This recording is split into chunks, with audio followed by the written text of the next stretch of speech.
Сәлем достар, бүгін біз 2 минуттың ішінде YouTube'дағы видеомыздың ссылкасын Instagram'дағы историяға қоюды үйренетін боламыз. Ол үшін YouTube каналымызға кіріп, керекті видеоны басамыз. Видеомызға кіргеннен кейін төменде поделиться батырмасын басып, ссылканы копировать етіп көшіріп аламыз. Енді Instagram парақшамызға кіреміз. Instagramға кіргеннен кейін жоғарғы жақта плюс батырмасы тұрады, соны басамыз. Және история бөлімін таңдаймыз.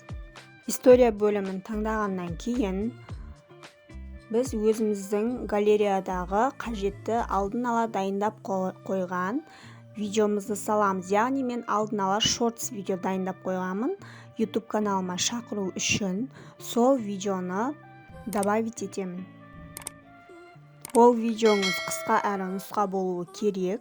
YouTube каналға толық нұсқасын көру үшін шақырылатын видео болғандықтан.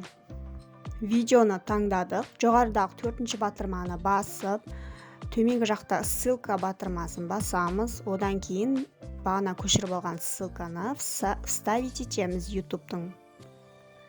Экранда YouTube'тың ссылкасы пайда болды. Енді историямызды Instagramға саламыз. Ваша история деген батырманы басамыз. Міне біздің историямыз Instagramға жүктеліп жатыр. Кішкене күтеміз.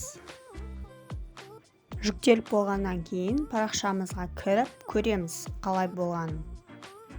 Жаңа салынған историямыздың бетінде YouTube'тың ссылкасы тұр. Соның үстін басамыз. Сөйтіп біздің өзіміздің каналға өтеміз.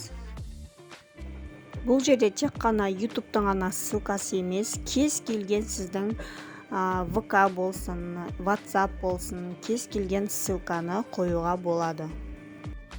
Достар, міне осымен ссылканы Instagramға қалай қою керектігін үйрендік. Менің каналыма тіркеліп, лайк басып, комментарий қалдыруды ұмытпаңыздар.